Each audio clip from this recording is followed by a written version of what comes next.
Hello friends, welcome back to our channel, that is Allogenesis Portal. In today's video, we will discuss ornithine cycle given by Krebs and Hanslet cycle. Let's start. So our topic will be ornithine cycle.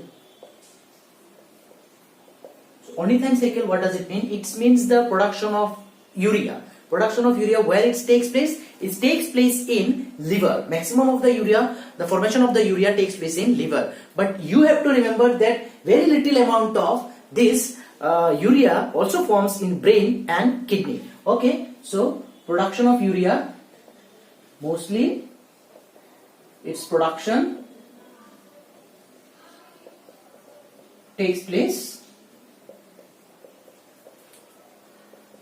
in liver. Okay, but you also need to remember that very small part of it, little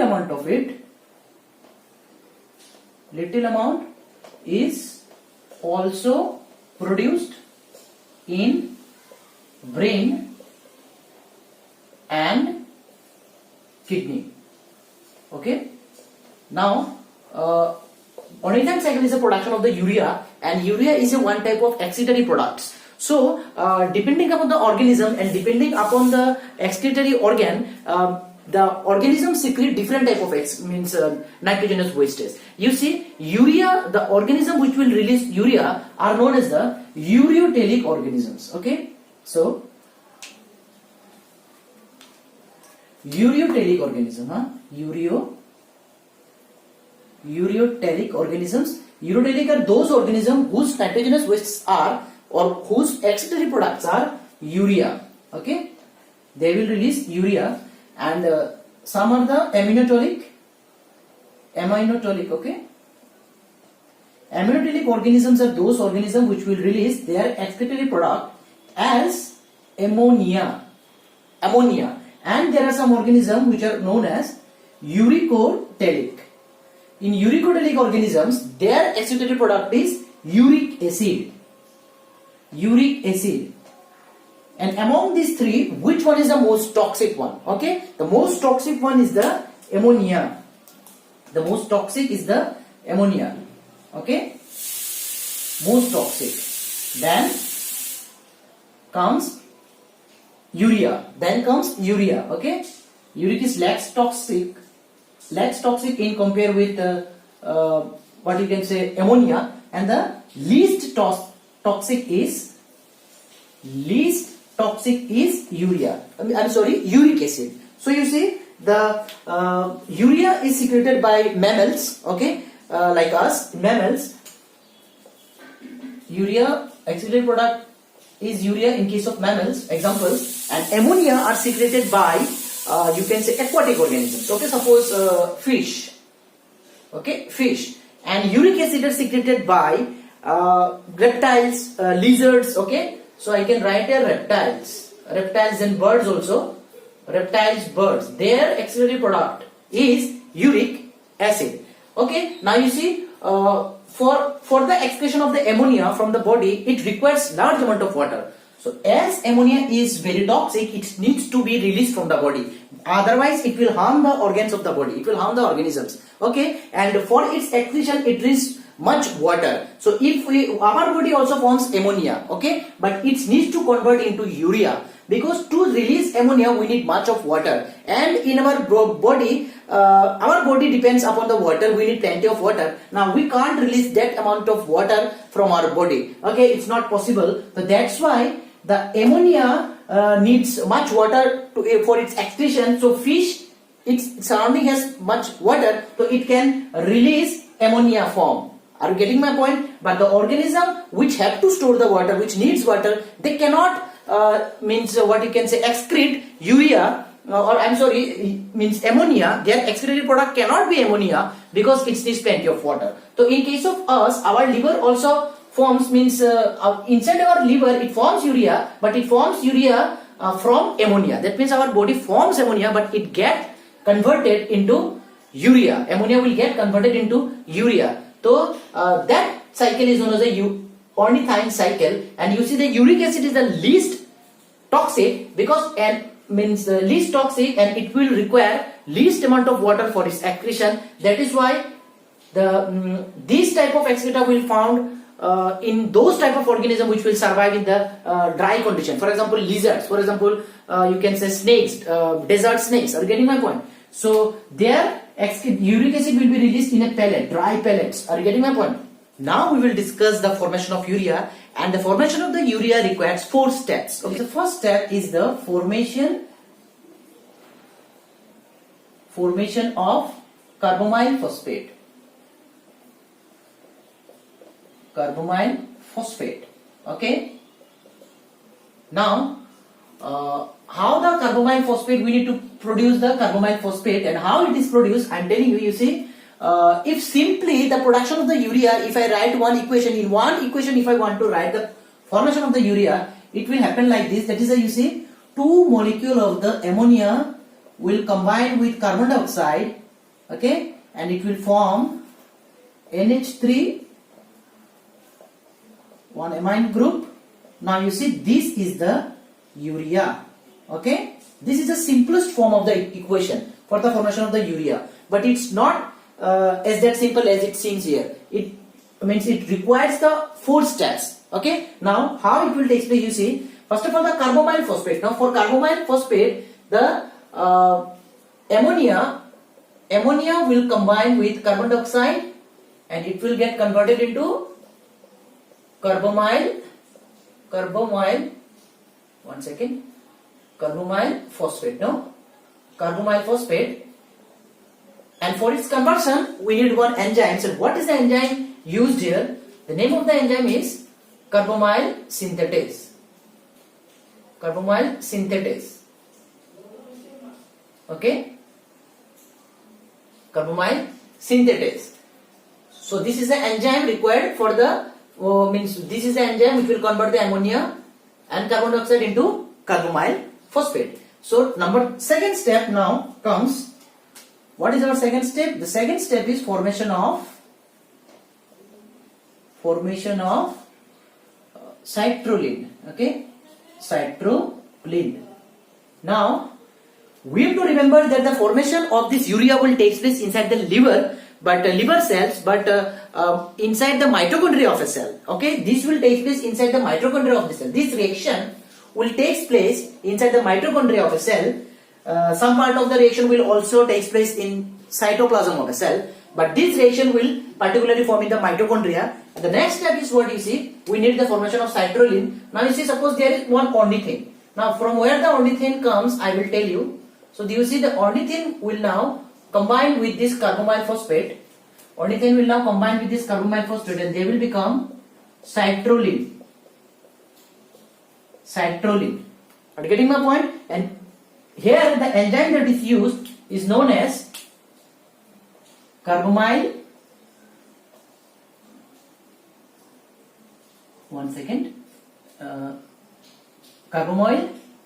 phosphate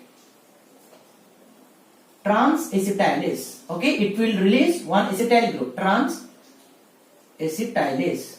It will release one acetyl group here. So the enzyme is used here, carbamyl phosphate transacetylase. Okay. Now we have got citrulline. Now the third step is the formation of arginine.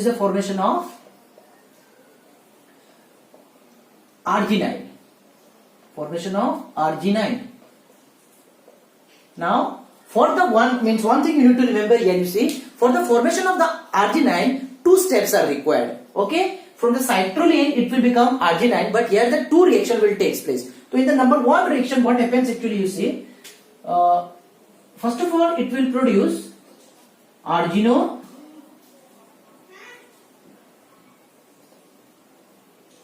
Wait, let me use different marker here, different color. Arginosuccinate. So suppose this reaction is, let me term it as A reaction. 2 reaction will take place. Okay, now this is the A reaction. Suppose citrulline will become the arginosuccinate. And what happens here, you know, it is an energy requiring process. That means ATP will be used and it will get converted into AMP. That means ATP means 3 phosphate are there, adenosine triphosphate. It will get converted into AMP, means adenosine monophosphate. So only one phosphate group is here. The remaining two will be released as inorganic phosphate. PPI. That means two phosphorus means inorganic. Two inorganic phosphorus. So PPI means inorganic. Okay. And another thing you need to remember is that in this particular reaction, one donor is required. Okay. Who will donate the amine group? Suppose the donor is aspartic acid or aspartate. Aspartic acid or aspartate. Okay. And it will donate ammonia group here, amine group here. I'm sorry, amine group here. One donor will come. It will act as a donor. Okay, let me write here. Donor. It will add amine group here, and the citrulline will combine with this amine group in the presence of the ATP, and it will get converted into arginosuccinate. And here the enzyme, it is also an enzyme requiring process. The enzyme that is used here, it is known as arginosuccinic synthetase.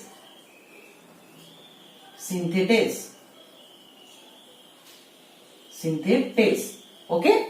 Now this is the step 1 reaction for the formation of the arginine. We have to produce the arginine. No, it requires 2 steps. So number 1 step is this one. Number B step. Okay, which one is the number B step? You see now this arginosuccinate will become arginine. No, it will become arginine. Wait a second. This arginosuccinate will become arginine. So ultimately, whatever we want, we got it. That is the arginine. It is also an energy requiring process. It is also not energy requiring. I'm sorry. It is also here also in this reaction also enzyme. One type of enzyme is used. And what is the enzymes used here?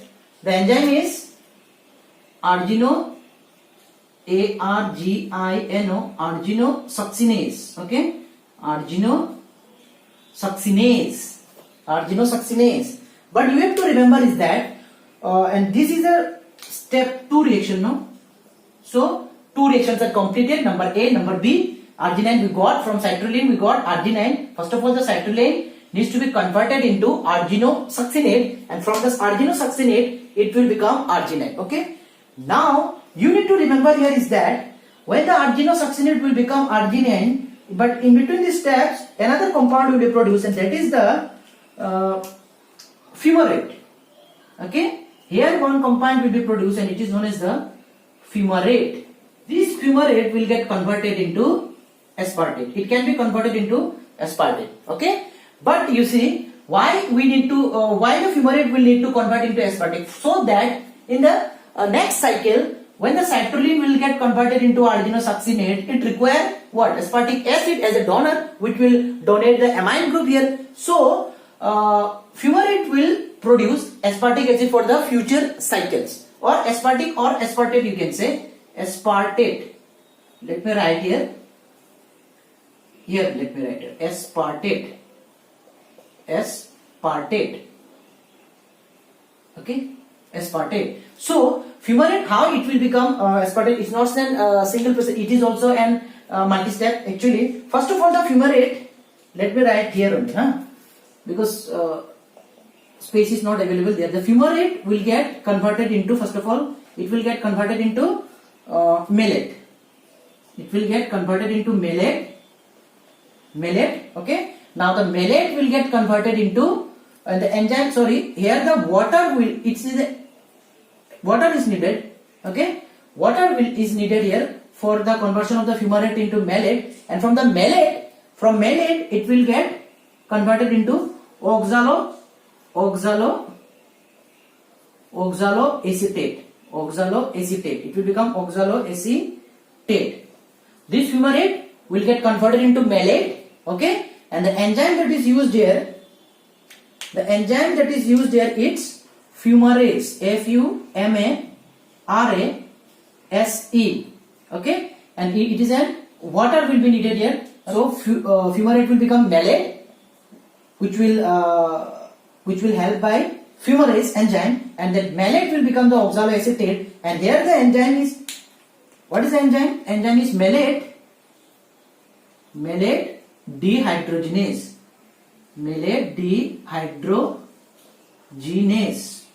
Okay. Now this oxaloacetate will become what? Now this oxaloacetate will become this one, aspartate or aspartic. Okay, aspartate or aspartic acid.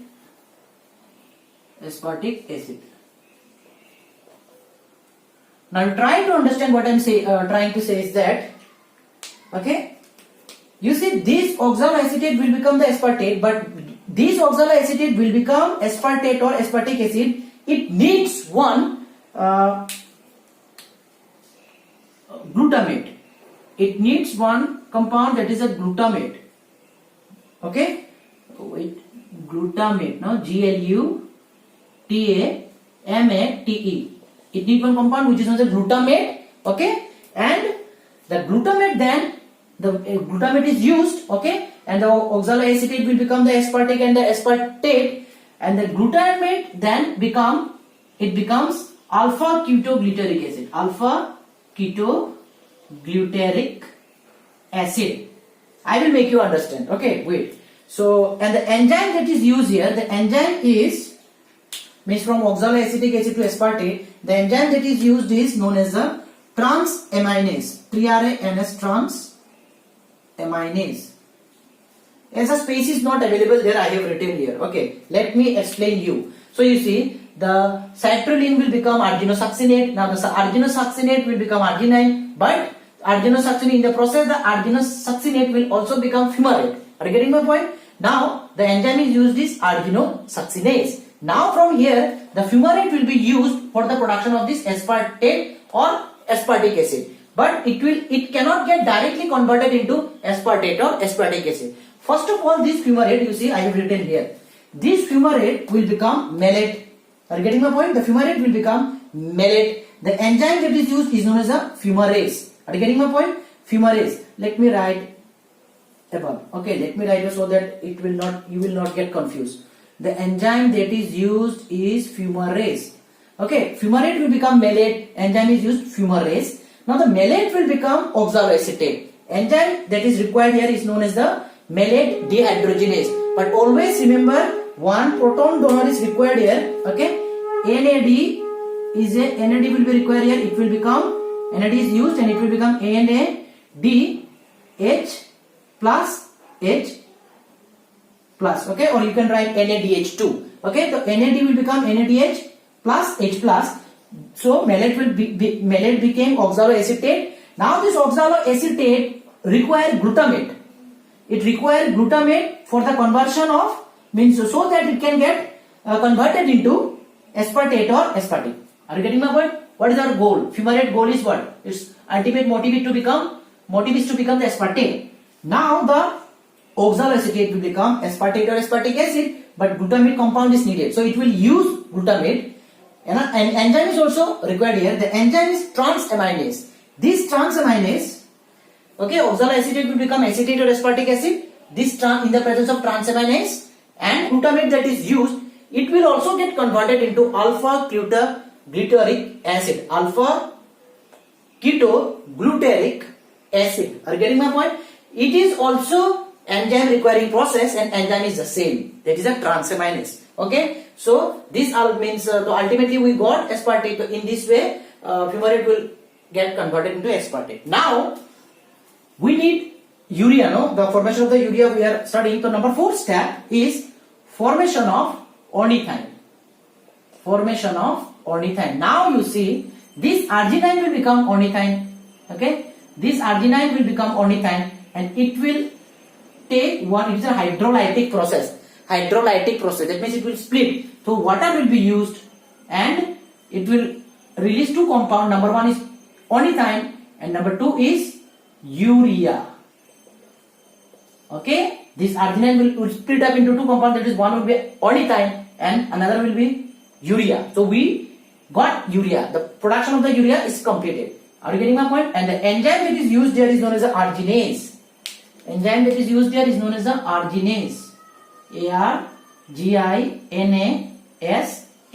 Arginase. And that particular ornithine will again used to convert the further ammonia into carbamide phosphate to run the cycle of the urea once again. But you need to remember is that this reaction, that is the ammonia will combine with carbon dioxide and it will become carbamyl phosphate in mitochondria of a cell. That means you see mitochondria of the cell. So this one, okay, ammonia will combine with carbon dioxide and it will become carbamyl phosphate, and this carbamyl phosphate will combine with the ornithine. Are you getting my point? Now ornithine will combine with carbamyl phosphate, it will become citrulline. Okay, now the citrulline will come out from the mitochondria. Citrulline will come out from the mitochondria and it will react with the donor of the aspartic acid, and in the presence of arginosuccinate synthetase, it will produce arginosuccinate. This reaction will take place, means from the citrulline to the arginine, that particular thing will take place in the mitochondria. Are you getting my point? Ornithine also, the production of the ornithine will also take place in the cytoplasm, not mitochondria. Okay, I'm sorry. This particular reaction will take place inside the cytoplasm of a cell. Production of ornithine in the cytoplasm, then ornithine will go inside mitochondria for the further reaction of the ornithine with carbamyl phosphate, and the citrulline will be produced. After that, the citrulline will come out from the mitochondria into the cytoplasm. So this reaction will take place in the cytosol. All these reactions, citrulline, arginosuccinate, then arginine, then ornithine, cytosol. And the upper reaction, that is the ammonia, carbon dioxide, carbamyl phosphate, then ornithine reaction with carbamyl phosphate to citrulline, it will take place in the mitochondria. Are you getting my point? Mitochondria, MITO. Just try to remember. Okay. So this is all about ornithine cycle or urea cycle. So I think that you have understood this ornithine cycle or formation of the urea. So if you like my video, then please like it and share with your friends, and don't forget to subscribe to the channel. Thank you.